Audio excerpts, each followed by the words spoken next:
ഇപ്പം നെക്സ്റ്റ് നമ്മൾ പറയാൻ പോകുന്നത് ഈ കെയറർ വിസയെ പറ്റിയാണ്. നമുക്കെല്ലാവർക്കും ഞങ്ങൾക്ക് ഏറ്റവും കൂടുതൽ എൻക്വയറീസ് എല്ലാ സ്ഥലത്തു നിന്നും മിഡിൽ ഈസ്റ്റിൽ നിന്നും യു കെയിൽ നിന്നും നാട്ടിൽ നിന്നും എല്ലായിടത്തു നിന്നും വരുന്ന ഒരു എൻക്വയറീസാണ് കെയറർ വിസയിൽ വരാൻ പറ്റുമോ, അല്ലെങ്കിൽ ഇന്ന സ്ഥലത്ത് ആൾക്കാർ ഇത്ര ലക്ഷം രൂപ ചോദിക്കുന്നു, 482 വിസ ഉണ്ട്, ഏജ്ഡ് കെയർ വിസയിൽ വരാമോ, അല്ലെങ്കിൽ യു കെയിലുള്ളവരൊക്കെ ചോദിക്കുന്നത് ഞങ്ങൾ സീനിയർ കെയർ പോലെ ഉള്ള ഇതിൽ ഓസ്ട്രേലിയയിൽ വരാൻ പറ്റുമോ എന്ന്.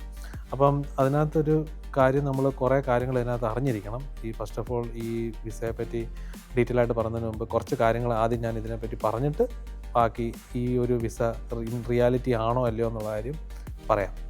ഫസ്റ്റ് ഓഫ് ഓൾ ഈ ഏജ്ഡ് കെയർ വർക്കർ എന്ന് പറയുന്ന ഒക്കുപ്പേഷൻസ് ഓസ്ട്രേലിയയിലെ PR എലിജിബിൾ ആയിട്ടുള്ള ലിസ്റ്റിനകത്തൊന്നുമില്ല. അതായത് MLTSS ലിസ്റ്റുണ്ട്, STSO ലിസ്റ്റുണ്ട്, ROI ലിസ്റ്റുണ്ട്. ഇതിനകത്തൊന്നും ഈ ഏജ്ഡ് കെയർ വർക്കർ എന്നുള്ള ഇല്ല.